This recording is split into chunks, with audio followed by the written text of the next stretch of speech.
ओम शांति। मीठे मीठे सिकिलदे रूहानी बच्चों ने नंबरवार पुरुषार्थ अनुसार इस गीत का अर्थ समझा। नंबरवार इसलिए कहते हैं क्योंकि कोई तो फर्स्ट ग्रेड में समझते हैं, कोई सेकंड ग्रेड में, कोई थर्ड ग्रेड में। समझ भी हरेक की अपनी अपनी है, निश्चय बुद्धि भी हरेक की अपनी है। बाप तो समझाते रहते हैं, ऐसा ही हमेशा समझो कि शिव बाबा इन द्वारा डायरेक्शन देते हैं। तुम आधा कल्प आसुरी डायरेक्शन पर चलते आए हो, अब ऐसे निश्चय करो कि हम ईश्वरीय डायरेक्शन पर चलते हैं तो बेड़ा पार हो सकता है। अगर ईश्वरीय डायरेक्शन ना समझ मनुष्य का डायरेक्शन समझा तो मूंझ पड़ेंगे।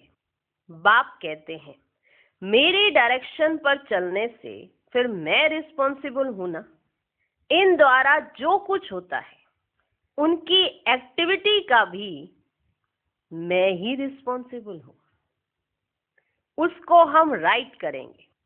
बाबा कहते इन द्वारा भी जो होता है उसका रिस्पॉन्सिबल भी मैं ही हूं, उसको हम राइट करेंगे। तुम सिर्फ हमारे डायरेक्शन पर चलो। जो अच्छी रीति याद करेंगे वही डायरेक्शन पर चलेंगे। कदम कदम ईश्वरीय डायरेक्शन समझ चलेंगे तो कभी घाटा नहीं होगा। निश्चय में ही विजय है।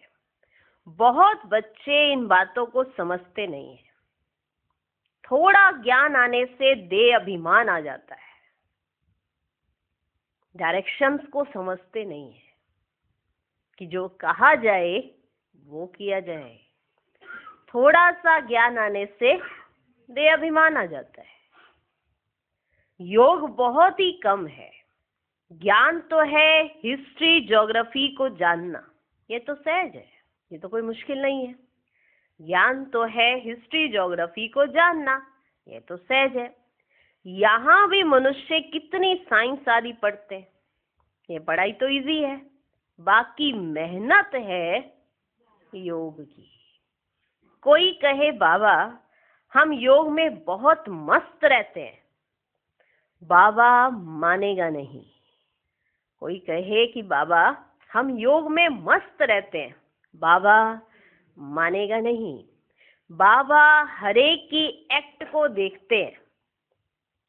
बाप को याद करने वाला तो मोस्ट लवली होगा। याद नहीं करते इसलिए ही उल्टा सुल्टा काम होता है। बहुत रात दिन का फर्क है। अभी तुम इस सीढ़ी के चित्र पर भी अच्छी रीति समझा सकते हो। इस समय है कांटों का जंगल, यह बगीचा नहीं है। यह तो क्लियर समझाना चाहिए कि भारत फूलों का बगीचा था। बगीचे में कभी जंगली जानवर रहते हैं क्या? रहते हैं क्या जंगली जानवर? वहां तो देवी देवता रहते हैं। बाप तो है ही हाईएस्ट अथॉरिटी। और फिर यह प्रजापिता ब्रह्मा भी हाईएस्ट अथॉरिटी ठहरे।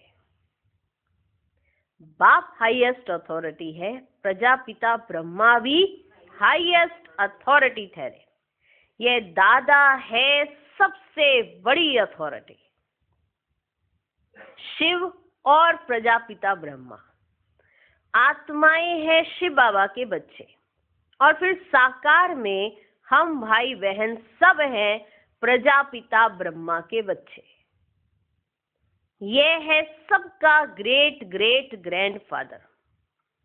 ऐसे हाईएस्ट अथॉरिटी के लिए हमको मकान चाहिए। ऐसे तुम लिखो फिर देखो बुद्धि में कुछ आता है। शिव बाबा और प्रजापिता ब्रह्मा आत्माओं का बाप और सब मनुष्य मात्र का बाप। ये पॉइंट्स बहुत अच्छी है समझाने की, परंतु बच्चे पूरी रीति समझाते नहीं है, भूल जाते हैं। ज्ञान की मगरूरी चढ़ जाती है। मगरूरी माना हम बहुत अच्छा समझा रहे हैं और जो मेन बात समझाने की है वो समझा ही नहीं पाते। सोचते हैं हम बहुत अच्छा समझा रहे हैं, ज्ञान की मगरूरी चढ़ जाती है। जैसे कि बाप दादा पर भी जीत पा लेते हैं, है ना। ये समझते हैं बहुत ज्यादा ज्ञान हो गया हमारे अंदर, हम बाप दादा पर भी जीत पा लेते हैं। ये दादा कहते हैं मेरी भल ना सुनो,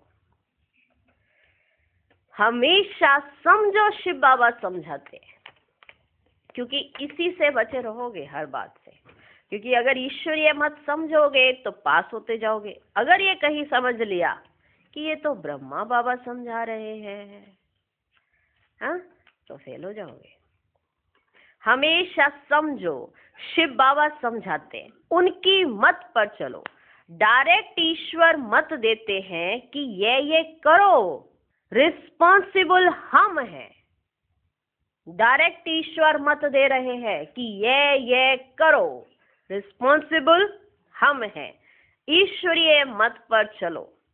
ये ईश्वर थोड़ी ही है, तुमको ईश्वर से पढ़ना है ना।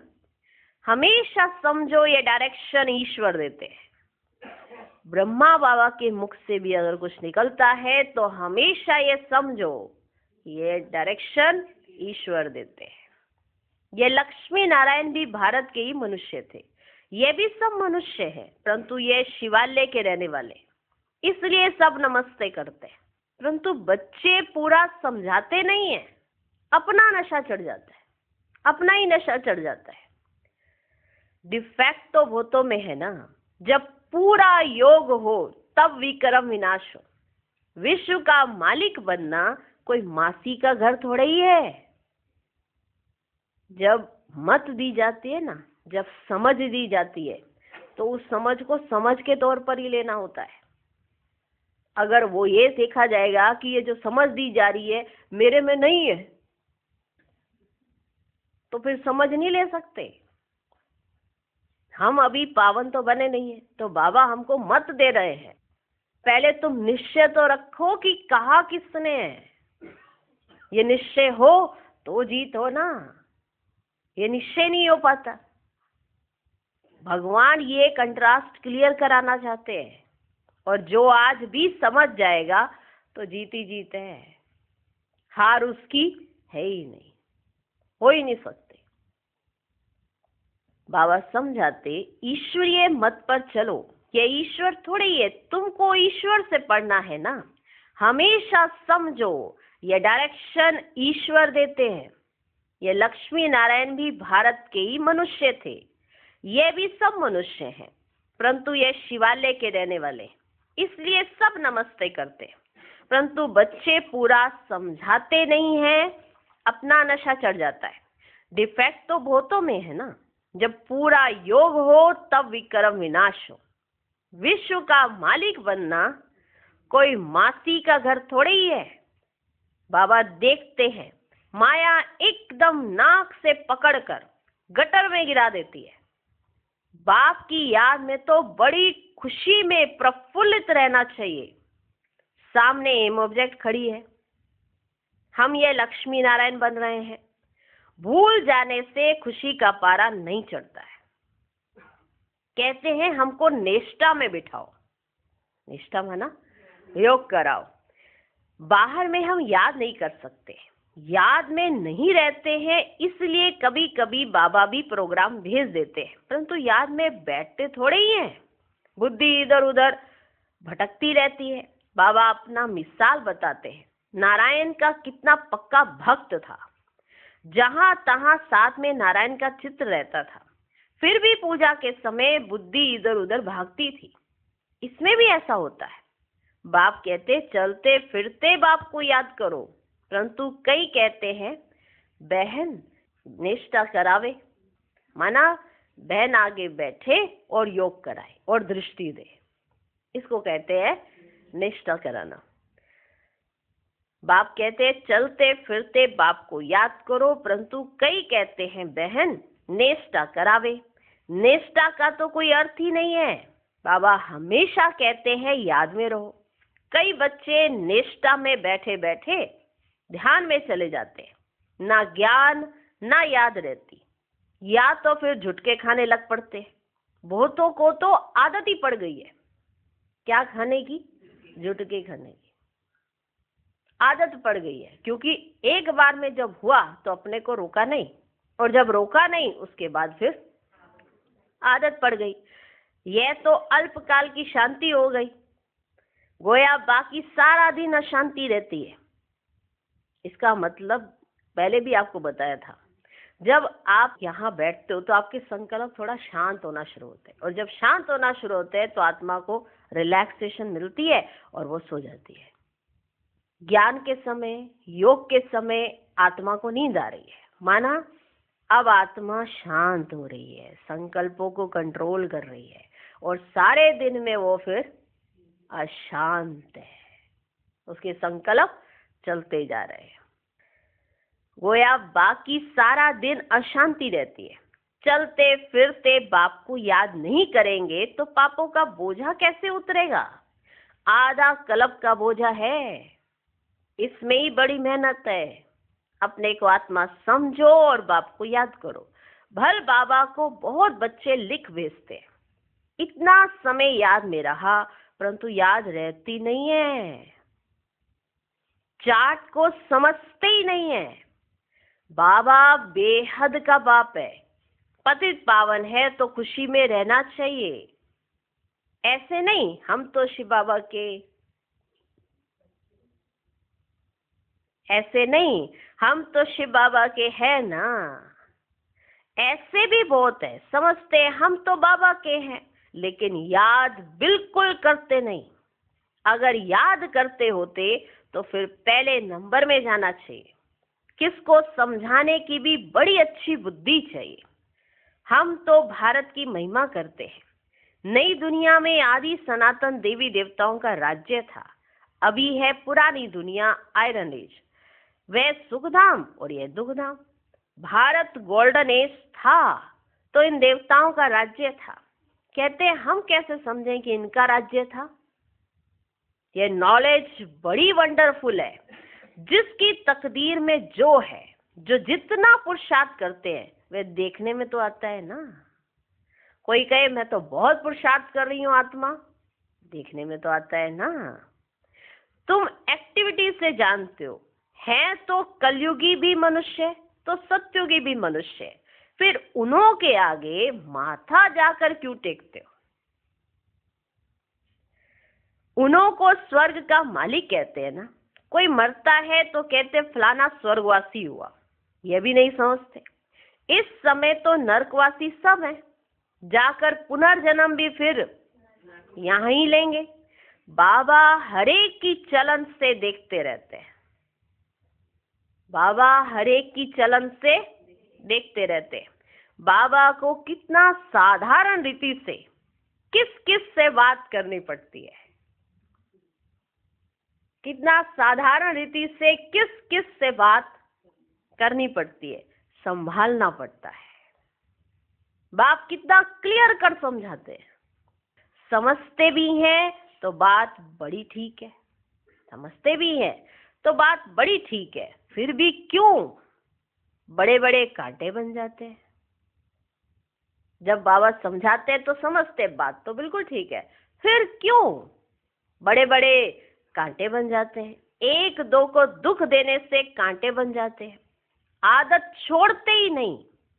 अभी बागवान बाप फूलों का बगीचा लगाते हैं, कांटों को फूल बनाते रहते हैं, उनका धंधा ही यह है।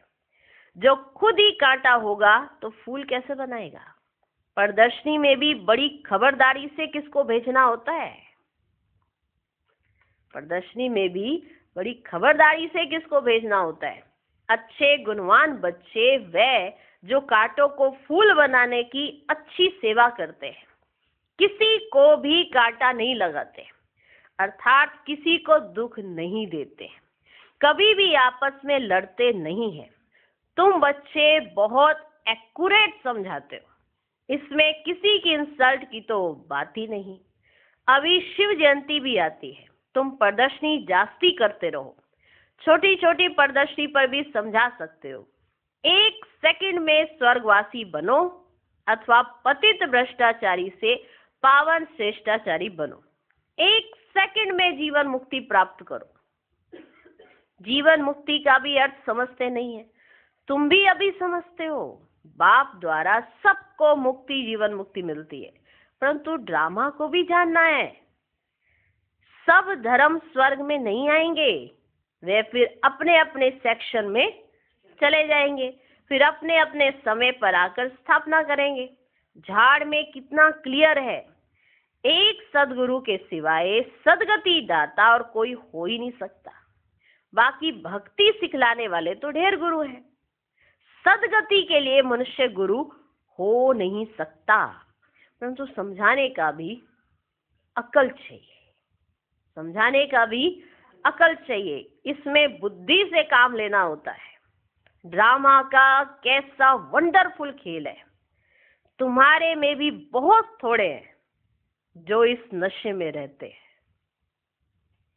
अच्छा, मीठे मीठे सिकिलदे बच्चों प्रति माता पिता बाप दादा का याद प्यार और गुड मॉर्निंग। रूहानी बाप की रूहानी बच्चों को नमस्ते। हम रूहानी बच्चों के भी रूहानी बाप को नमस्ते नमस्ते नमस्ते। Good morning good morning good morning. धारणा के लिए मुख्य सार। पहला पॉइंट, एक बाप की याद से मोस्ट लवली बनना है। चलते फिरते कर्म करते याद में रहने की प्रैक्टिस करनी है। बाप की याद और खुशी में प्रफुल्लित रहना है। दूसरा पॉइंट, कदम कदम ईश्वरीय डायरेक्शन पर चल हर कार्य करना है। अपनी मगरूरी माना देह अभिमान का नशा नहीं दिखाना है। कोई भी उल्टा सुल्टा काम नहीं करना है, मूंझना नहीं है। आज का वरदान, संकल्प रूपी बीज को कल्याण की शुभ भावना से भरपूर रखने वाले विश्व कल्याणकारी भव। जैसे सारे वृक्ष का सार बीज में होता है, ऐसे संकल्प रूपी बीज हर आत्मा के प्रति, प्रकृति के प्रति शुभ भावना वाला हो। सर्व को बाप समान बनाने की भावना, निर्बल को बलवान बनाने की, दुखी या शांत आत्मा को सदा सुखी शांत बनाने की भावना का रस व सार हर संकल्प में भरा हुआ हो। कोई भी संकल्प रूपी बीज इस सार से खाली अर्थात व्यर्थ ना हो, कल्याण की भावना से समर्थ हो, तब कहेंगे बाप समान विश्व कल्याणकारी आत्मा। आज का स्लोगन, माया के झमेलों से घबराने के बजाय परमात्म मेले की मौज मनाते रहो। अव्यक्त स्थिति का अनुभव करने के लिए विशेष होमवर्क। फरिश्ता व अव्यक्त जीवन की विशेषता है इच्छा मात्रम अविद्या। देवताई जीवन में तो इच्छा की बात ही नहीं। जब ब्राह्मण जीवन सो फरिश्ता जीवन बन जाती, अर्थात कर्मातीत स्थिति को प्राप्त हो जाते, तब किसी भी शुद्ध कर्म, व्यक्त कर्म, विकर्म व पिछला कर्म किसी भी कर्म के बंधन में नहीं बंध सकते। जब कौन सी जीवन बन जाती? फरिश्ता कर्मातीत अवस्था, जैसे ब्रह्मा बाप की बनी। ब्रह्मा बाप ने कर्मातीत अवस्था को पाया, उसके बाद अभी उनके कोई भी कर्म बंधन नहीं है, इसलिए उन्होंने दोबारा नहीं लिया। सृष्टि का चक्र तो चल रहा है, लेकिन वो आत्मा कर्म बंधन में नहीं है, इसलिए यहाँ का तन नहीं ले सकती जब तक सतयुग की स्थापना हो नहीं जाती। वो सतयुग में ही आएंगे, इसलिए आज दिन तक सूक्ष्म वतन में है। ये बहुत गुह्य राज है। इसको समझने के लिए बुद्धि का समर्पित होना जरूरी है, समर्पण जरूरी है बुद्धि का, और वो कितना है ये हर एक अपना अपना जान सकता है। बाबा के महावाक्यों पर निश्चय कितना है, बाबा पर निश्चय कितना है, अपने आप पर कितना निश्चय है, और इस पूरे ड्रामा पर, इस पूरे परिवार पर, जो भी ऊपर नीचे जितना भी कुछ होता है, इन सब बातों पर कितना निश्चय है, उस आधार पर हर राज बुद्धि में स्पष्ट होते जाते हैं। वरना राज पे राज ऐसे ही होता जाता है, अरे हमें तो कुछ समझ ही नहीं आया, हमें तो कुछ समझ ही नहीं आ रही है। समझ आने के लिए बुद्धि का समर्पण जरूरी है। आज के समय में यही चाहिए। तन से समर्पित होना बाद की बात है, इसे कहा जाता है पहले मन समर्पित होना चाहिए।